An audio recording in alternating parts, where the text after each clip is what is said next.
mwe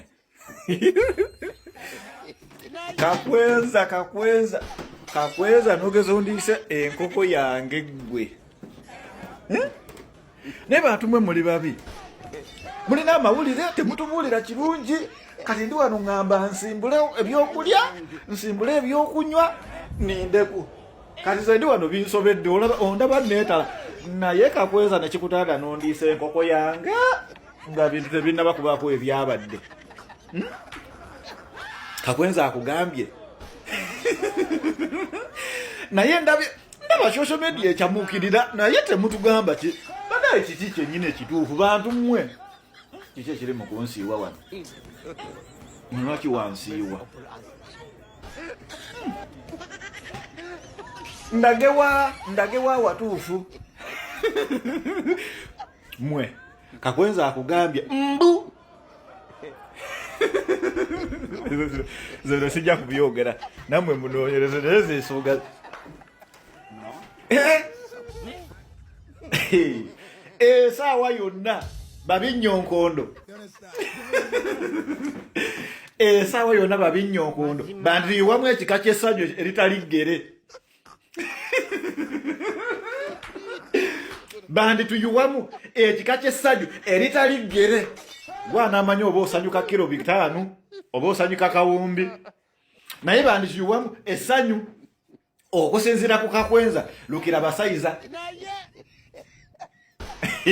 nguteredde wano kakalo naye bwesoma naye kiki abalina information mulinda ki abasawo mu Mbuya Balakisi Hospital mulinda ki okutuwa essanyu ery'omwanguka eribayita essanyu ery'omuvuddumuko essanyu ery'omwanguka essanyu eritayinaayina essanyu kagugube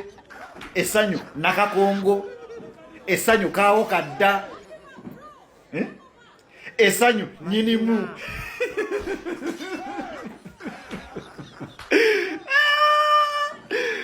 kati olaba tuwulira buwulizi mawulire bwe gatyo nti mulimu eyalwadde n'otumizaawo ekifi ky'enkoko n'omala galyamu ku lwekyo kati olwo omu bw'anaakutuka twabagamba nti olutalo lwe tulimu tulina essuubi 100% nti tugenda kuluwangula bwe tulema obbawangula physically naturally tujja bbawangula nature will kick in kubanga twabagamba nti tubalumbye nga twesiga Mukama Katonda ajja kuba tujjako by all means kati geetaalisa okufuna naye Kakwenza neze kyemanyi bitandika bityo